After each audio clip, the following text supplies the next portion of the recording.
இன்றைய வேத வாசிப்பு நாள் 137 1 ராஜாக்கள் 5ஆம் அதிகாரம் முதல் 7ஆம் அதிகாரம் வரை. அதிகாரம் 5.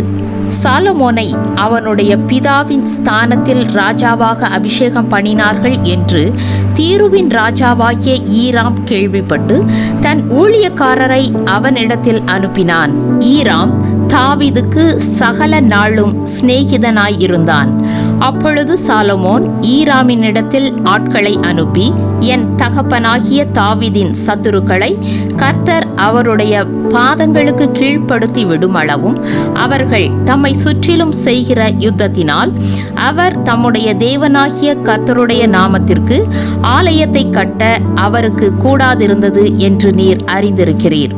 ஆனாலும் இப்பொழுதோ என் தேவனாகிய கர்த்தர் எங்கும் எனக்கு இளைப்பாறுதலை தந்தார்.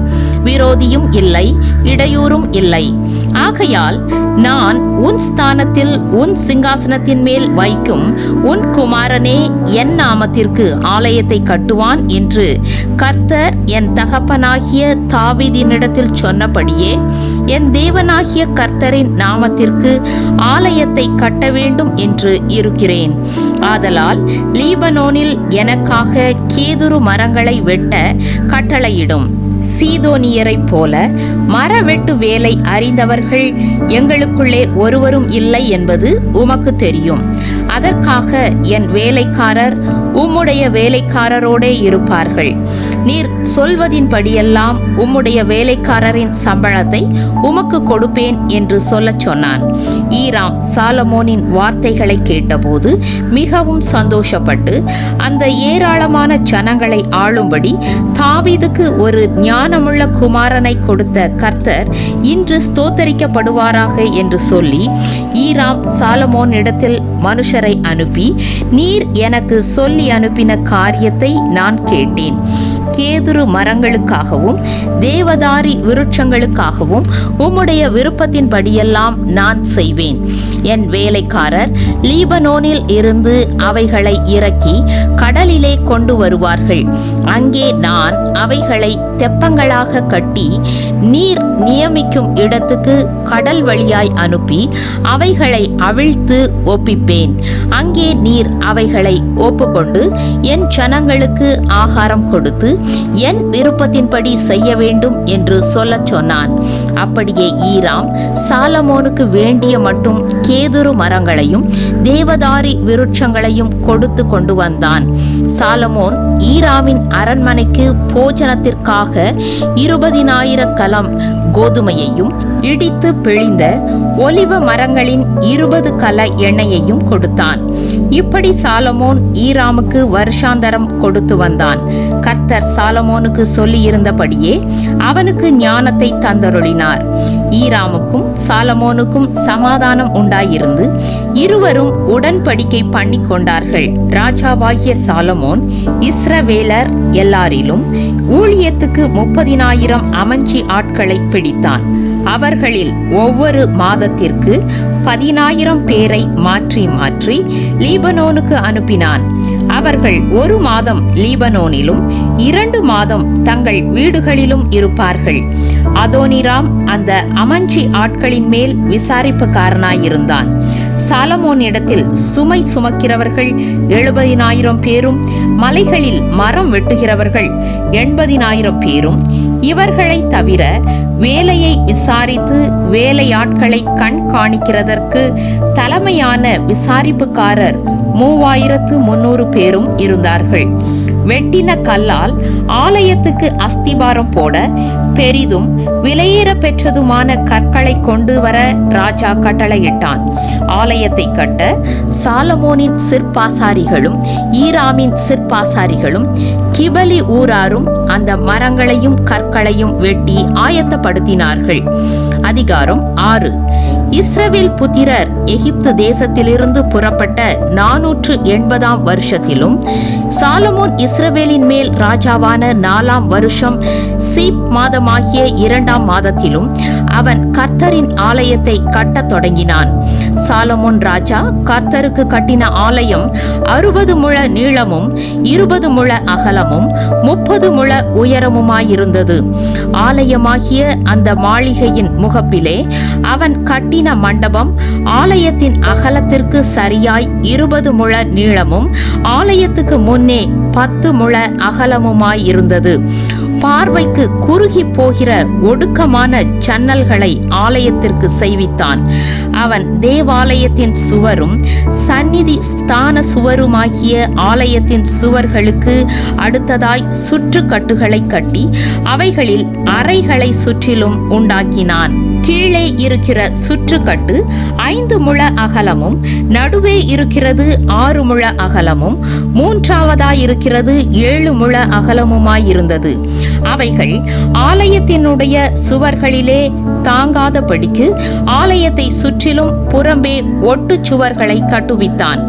ஆலயம் கட்டப்படுகையில் அது பணி தீர்ந்து கொண்டு வரப்பட்ட கற்களாலே கட்டப்பட்டது.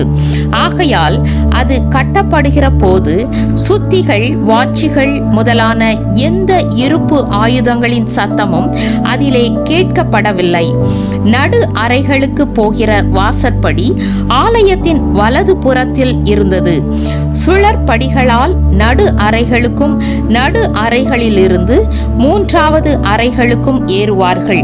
இவ்விதமாய் அவன் ஆலயத்தை கட்டி கேதுரு மர உத்திரங்களாலும் பலகைகளாலும் ஆலயத்தை மச்சுப்பாவி முடித்தான்.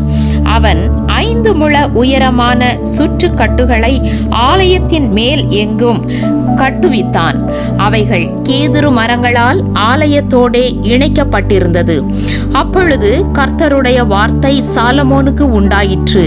அவர், நீ என் கட்டளைகளின்படி நடந்து என் நீதி நியாயங்களை நிறைவேற்றி என் கற்பனைகளின்படி எல்லாம் நடந்து கொள்ளும்படிக்கு அவைகளை கை கொண்டால் நீ கட்டுகிற இந்த ஆலயத்தை குறித்து நான் உன் தகப்பனாகிய தாவீதோடே சொன்ன என் வார்த்தையை உன்னிடத்தில் நிறைவேற்றி இஸ்ரவேல் புத்திரர் நடுவிலே வாசம் பண்ணி என் ஜனமாகிய இஸ்ரவேலை கைவிடாதிருப்பேன் என்றார்.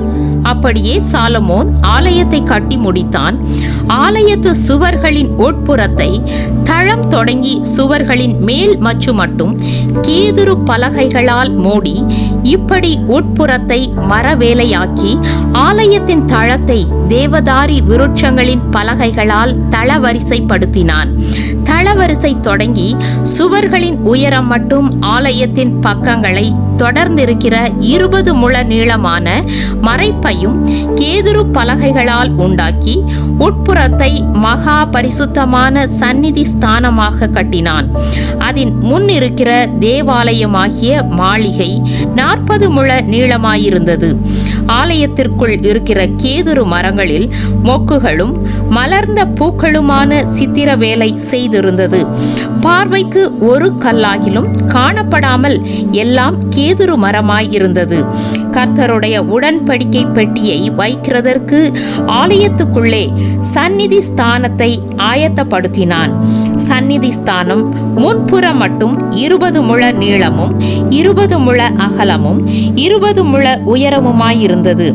அதை பசும் பொன் தகட்டால் மூடினான்.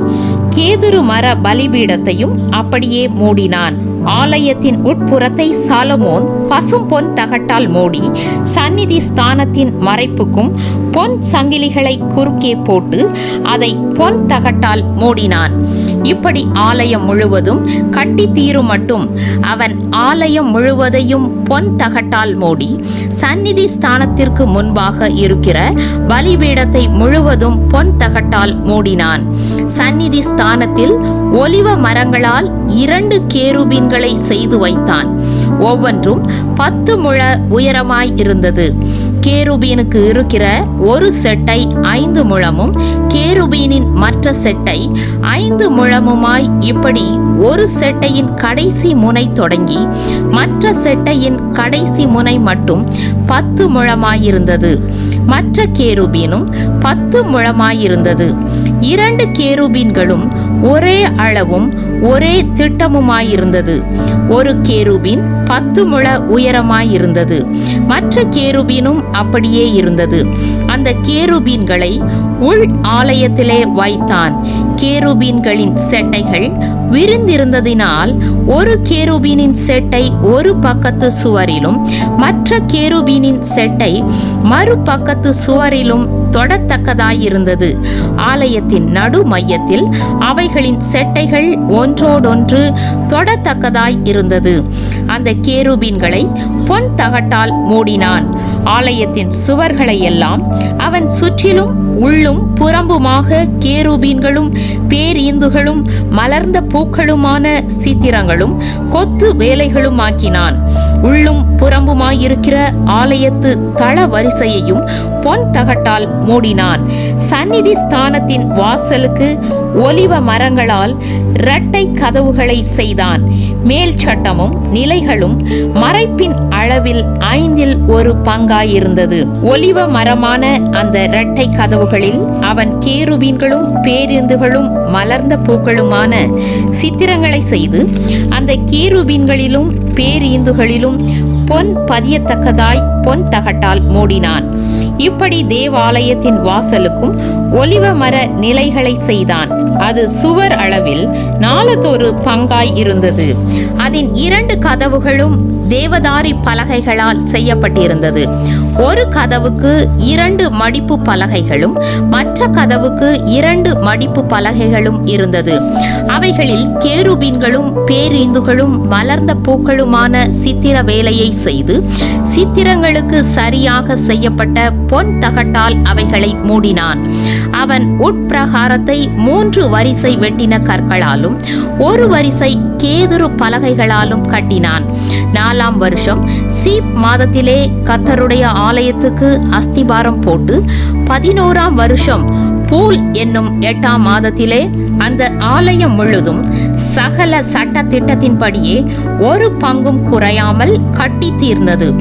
அவன் அதை கட்டி முடிக்க 7 வருஷம் சென்றது. அதிகாரம் 7. சாலமோன் தன் அரமனை முழுவதையும் கட்டி முடிக்க 13 வருஷம் சென்றது. அவன் லீபனோன் வனம் என்னும் மாளிகையையும் கட்டினான். அது 100 முழ நீளமும் 50 முழ அகலமும் 30 முழ உயரமுமாயிருந்தது. அதை கேதுரு மர உத்திரங்கள் பாவப்பட்ட கேதுரு மர தூண்களின் 4 வரிசைகளின் மேல் கட்டினான். ஒவ்வொரு வரிசைக்கு 15 தூண்களாக 45 தூண்களின் மேல் வைக்கப்பட்ட உத்திரங்களின் மேல் கேதுருக்களால் மச்சு பாவி இருந்தது. 3 வரிசை ஜன்னல்கள் இருந்தது. 3 வரிசையிலும் ஜன்னல்கள் ஒன்றுக்கொன்று எதிராயிருந்தது. ஜன்னல்களின் வாசல்களும் சட்டங்களும் எல்லாம் சதுரமாயிருந்தது. 3 வரிசையிலும் ஜன்னல்கள் ஒன்றுக்கொன்று எதிராயிருந்தது. 50 முழ நீளமும் 30 முழ அகலமுமான மண்டபத்தையும் தூண்கள் நிறுத்தி கட்டினான். அந்த மண்டபமும் அதன் தூண்களும் உத்திரங்களும் மாளிகையின் தூண்களுக்கும் உத்திரங்களுக்கும் எதிராயிருந்தது. தான் இருந்து நியாயம் தீர்க்கிறதற்கு நியாயாசனம் போட்டிருக்கும் ஒரு நியாய விசாரணை மண்டபத்தையும் கட்டி அதன் ஒரு பக்கம் துவக்கி மறுபக்கம் மட்டும் கேதுரு பலகைகளால் தள வரிசைப்படுத்தினான். அவன் வாசம் பண்ணும் அவனுடைய அரமனை மண்டபத்திற்குள்ளே அதே மாதிரியாக செய்யப்பட்ட வேறொரு மண்டபமும் இருந்தது. சாலமோன் விவாகம் பண்ணின பார்வோனின் குமாரத்திக்கும் அந்த மண்டபத்தை போல ஒரு மாளிகையை கட்டுவித்தான். இவைகள் எல்லாம் உள்ளும் புறமும் அஸ்திபாரம் முதல் மேல் திறனைகள் மட்டும் வெளியே இருக்கும் பெரிய முற்றம் வரைக்கும் அளவுபடி வெட்டி வாளால் அறுக்கப்பட்ட விலையேற பெற்ற கற்களால் செய்யப்பட்டது. அஸ்திபாரம் 10 முழ கற்களும் 8 முழ கற்களுமான விலையேற பெற்ற பெரிய கற்களாயிருந்தது. அதன் மேல் உயர அளவுப்படி பணிப்படுத்தின விலையேற பெற்ற கற்களும் கேதுரு மரங்களும் வைக்கப்பட்டிருந்தது. பெரிய முற்றத்திற்கு சுற்றிலும் 3 வரிசை கேதுரு மர உத்திரங்களாலும் 1 வரிசை பணிப்படுத்தின கற்களாலும் செய்யப்பட்டிருந்தது. கர்த்தருடைய ஆலயத்தின் உட்பிரகாரத்திற்கும் அதன் முன் மண்டபத்திற்கும் அப்படியே செய்யப்பட்டிருந்தது. ராஜாவாகிய சாலமோன் ஈராம் என்னும் ஒருவனை தீருவிலிருந்து அழைப்பித்தான். இவன் நப்தலி கோத்திரத்தாளாகிய ஒரு கைம்பெண்ணின் மகன். இவன் தகப்பன் தீரு நகரத்தானான கன்னான். இவன் சகலவித வெண்கல வேலையையும் செய்யத்தக்க யுக்தியும் புத்தியும் அறிவும் உள்ளவனாயிருந்தான். இவன் ராஜாவாகிய சாலமோனிடத்தில் வந்து அவன் வேலையை எல்லாம் செய்தான். இவன் 2 வெண்கல தூண்களை உண்டாக்கினான். ஒவ்வொரு தூண் 18 முழ உயரமும் ஒவ்வொரு தூணின் சுற்றளவு 12 முழ நூல் அளவுமாயிருந்தது. அந்த தூண்களுடைய தலைப்பில் வைக்க வெண்கலத்தால் வார்க்கப்பட்ட 2 கும்பங்களை உண்டாக்கினான். ஒவ்வொரு கும்பமும் 5 முழ உயரமாயிருந்தது. தூண்களுடைய முனையின் மேல் உள்ள கும்பங்களுக்கு வலை போன்ற பின்னல்களும் சங்கிலி போன்ற தொங்கல்களும் ஒவ்வொரு கும்பத்திற்கும் எவ்வேளாக இருந்தது. தூண்களை பண்ணின விதமாவது, தலைப்பின் மேலுள்ள கும்பங்களை மூடும்படிக்கு கும்பங்கள் ஒவ்வொன்றிலும் பின்னலின் மேல் சுற்றிலும் 2 வரிசை மாதளம் பழங்களை செய்வித்தான். மண்டபத்தின் முன்னிருக்கும் அந்த தூண்களுடைய தலைப்பின் மேல் உள்ள கும்பங்கள் லீலி புஷ்பங்களின் வேலையும் 4 முழ உயரமுமாயிருந்தது. 2 தூண்களின் மேலும் உள்ள கும்பங்களில் செய்யப்பட்ட பின்னலுக்கு அருகே இருந்த இடத்தில் விம்மிய 200 மாதளம் பழங்களின் வரிசைகள் சுற்றிலும் இருந்தது. மற்ற கும்பத்திலும் அப்படியே இருந்தது. அந்த தூண்களை தேவாலய வாசல் மண்டபத்தில் நிறுத்தினான். அவன் வலது புறத்தில் நிறுத்தின தூணுக்கு யாகின் என்றும் இடது புறத்தில் நிறுத்தின தூணுக்கு போவாஸ் என்றும் பெயரிட்டான். தூண்களுடைய சிகரத்தில் லீலி புஷ்ப வேலை செய்யப்பட்டிருந்தது. இவ்விதமாய் தூண்களின் வேலை முடிந்தது. வெண்கல கடல் என்னும் தொட்டியையும் வார்ப்பித்தான். சுற்றிலும் சக்கராகாரமான அதனுடைய ஒரு விளிம்பு தொடங்கி மறு விளிம்பு மட்டும் அகலம் 10 முழமும் உயரம் 5 முழமும் சுற்றளவு 30 முழ நூல் அளவுமாயிருந்தது. அந்த கடல் தொட்டியை சுற்றி விளிம்புக்கு கீழே அதை சுற்றிலும் மொக்குகள் ஒவ்வொரு முழத்திற்கு 10 10ஆக செய்யப்பட்டிருந்தது. வார்க்கப்பட்ட அந்த மொக்குகளின் வரிசைகள் 2 தொட்டியோடு ஒன்றாய் வார்க்கப்பட்டிருந்தது. அது 12 ரிஷபங்களின் மேல் நின்றது.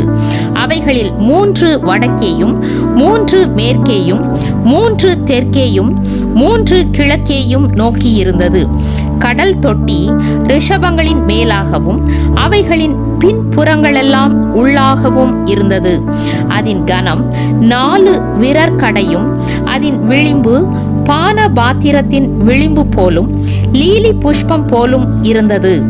அது 2000 குடம் தண்ணீர் பிடிக்கும். 10 வெண்கல ஆதாரங்களையும் செய்தான்.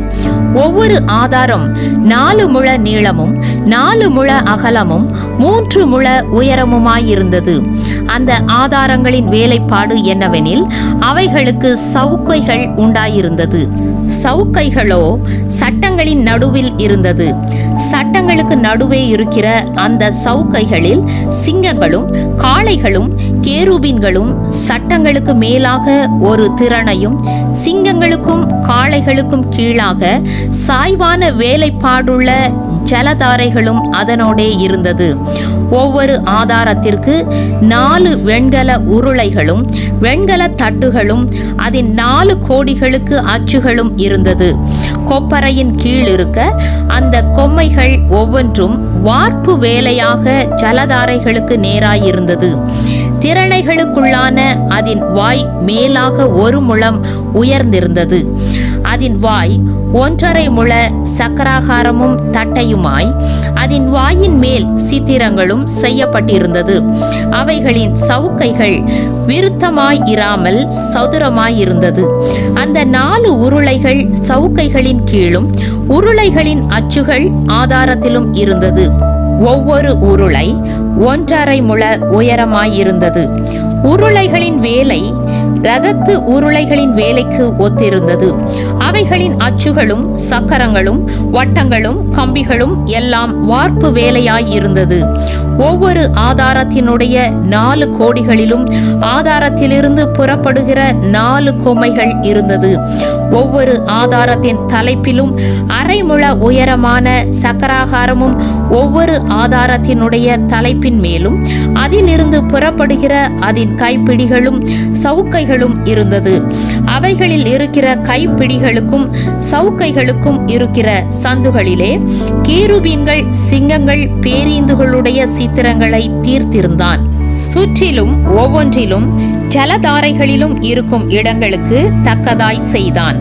இந்த பிரகாரமாக அந்த 10 ஆதாரங்களையும் செய்தான். அவைகளெல்லாம் ஒரே வார்ப்பும் ஒரே அளவும் ஒரே வித கொத்து வேலையுமாயிருந்தது. 10 வெண்கல கொப்பரைகளையும் உண்டாக்கினான். ஒவ்வொரு கொப்பரை 40 குடம் பிடிக்கும். 4 முழ அகலமான ஒவ்வொரு கொப்பரையும் அந்த 10 ஆதாரங்களில் ஒவ்வொன்றின் மேலும் வைக்கப்பட்டது. 5 ஆதாரங்களை ஆலயத்தின் வலது புறத்திலும் 5 ஆதாரங்களை ஆலயத்தின் இடது புறத்திலும் வைத்தான்.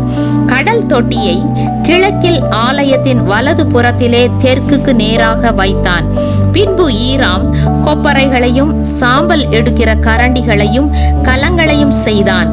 இவ்விதமாய் ஈராம் கர்த்தருடைய ஆலயத்துக்காக ராஜாவாகிய சாலமோனுக்கு செய்ய வேண்டிய எல்லா வேலையையும் செய்து முடித்தான். அவைகள் என்னவெனில், 2 தூண்களும் 2 தூண்களுடைய முனையின் மேல் இருக்கிற 2 உருண்டை கும்பங்களும், தூண்களுடைய முனையின் மேல் இருக்கிற 2 உருண்டை கும்பங்களை மூடும் 2 வலை பின்னல்களும், தூண்களின் மேலுள்ள 2 உருண்டை கும்பங்களை மூடும்படி ஒவ்வொரு வலை பின்னலுக்கும் பண்ணின 2 வரிசை மாதளம் பழங்களும், ஆக 2 வலை பின்னலுக்கும் 400 மாதளம் பழங்களும், 10 ஆதாரங்களும் ஆதாரங்களின் மேல் வைத்த 10 கொப்பரைகளும், ஒரு கடல் தொட்டியும் கடல் தொட்டியின் கீழ் இருக்கிற 12 ரிஷபங்களும், செப்பு சட்டிகளும், சாம்பல் கரண்டிகளும், கலங்களும் செய்தான். கர்த்தரின் ஆலயத்துக்காக ராஜாவாகிய சாலமோனுக்கு ஈராம் செய்த இந்த எல்லா பணிமூட்டுகளும் சுத்தமான வெண்கலமாயிருந்தது.